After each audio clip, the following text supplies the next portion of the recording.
since Friday, since the expansion of the walkouts, has been a little bit quiet. So I think there's real work going on. There's photo op, today with the president being on the picket line. But I think real work's getting done.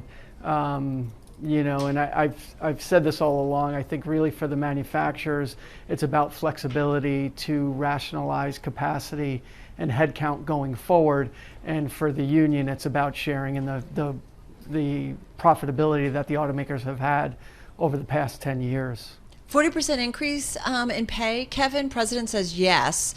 I'm not sure that many Americans can relate to it, that 40% increase in pay. So walk us through the changing balance sheets potentially for the big three U.S. automakers as we transition to that EV world. I mean, does that balance sheet change the cost, the gains? Yeah, look, and I think if it's the labor component of cost of goods, it's a little bit easier to absorb, right? So if you look at even just transaction prices over the life of the last contract, up significantly. So even if there's 8% a year over the next 4 years, which comes out to be that 36%, prices have actually risen faster than that during the last contract. Now, a lot of the automakers, Ford specifically, are all truck in the U.S., so there's very little additional mix upside for companies like that. Electrification isn't quite there yet, so it's probably going to be something like software and in-vehicle content that helps offset some of those costs.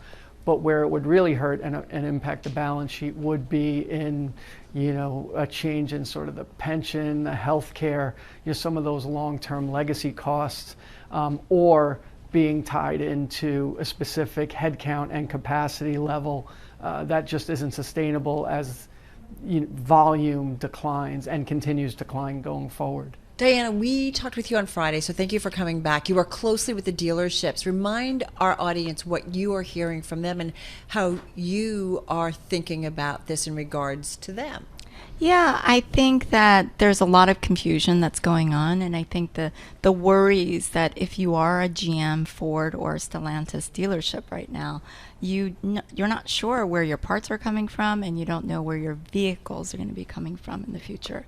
Electric vehicles is a really hot topic right now, especially because Tesla has stolen the electric market from the original traditional automakers. Stolen or just smart and read the market and first mover advantage? I mean, I think no offense, many would argue that Tesla woke up the world and said, we can do this. Because I think the traditional automakers were putting out a much longer timeline. And Tesla came in and kind of woke everybody up. Well, I think what happened differently was the fact that they actually went to court and they decided that they were going to actually go direct to consumer. There it is. That's a big deal. Yeah, it's a huge deal. All of America, 25 traditional automakers, all were set long time ago, and the law basically said that you could not sell direct to consumer sales. But why not? Kevin, come on in on this. Why can't cars be sold direct to consumers? I mean, they are now. Or couldn't be. Yeah. Like, who was that protecting? Well, there's a lot to unpack here. First of all, an automaker is going to book revenue on the sale to the dealership, right? So when you have companies like Lucid and Rivian and starting to happen to Tesla, where you can't deliver to the consumer all your vehicles, you can't book that revenue.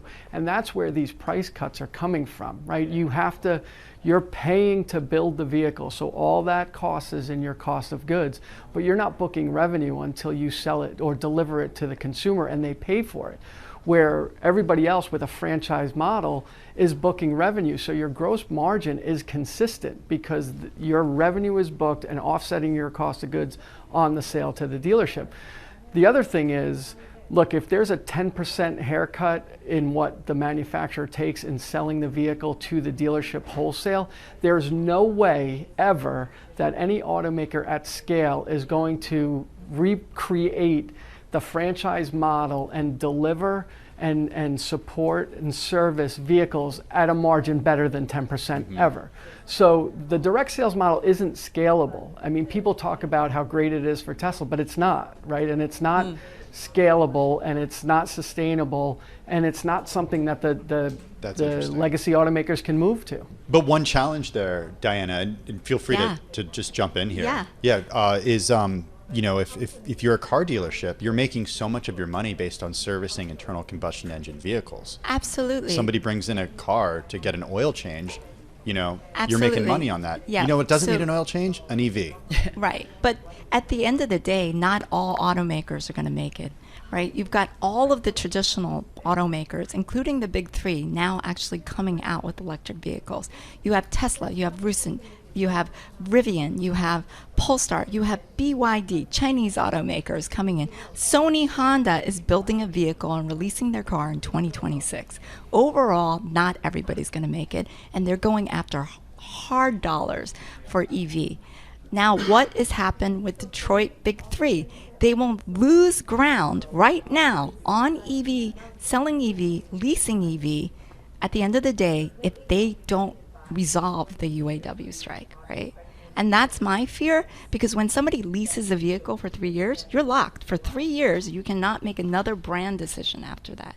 So I think in the next 5 years, the EVs that are going to make it are all going to be, we're going to know who they are. And they are going to be BMW. I believe that. I believe there's going to be the Germans, the Koreans.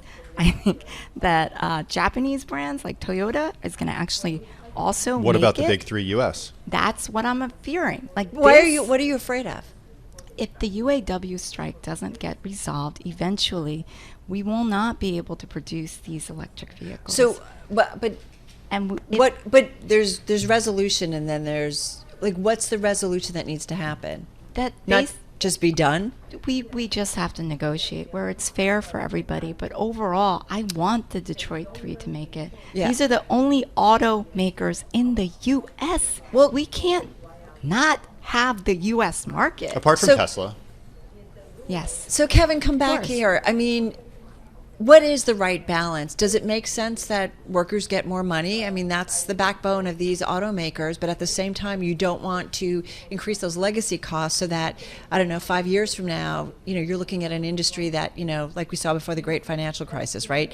That had some real serious problems. Yeah, well, look, people talk about Tesla dominating EV sales, which are still a very small percentage of sales in this country. They did it because they lose money on the vehicles for 10 years. And it's not an issue of if or when legacy automakers can make a decent EV, it's when are they profitable.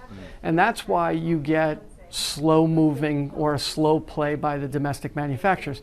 They're printing money on full-size internal combustion pickups and SUVs, and then the market or the media or the government wants to move to an unprofitable alternative, and it's just not ready. And that makes it very messy, and that's where it is right now. So it's not a matter of, can GM figure out how to make an EV? They made an EV in the 1990s and saw what that cost looked like, that it was unsustainable. So what's going to happen with the additional costs in this labor contract is that the small cars, the unprofitable cars, the inexpensive cars are going to get lopped off the bottom of the portfolio, and prices are going to go higher for everybody.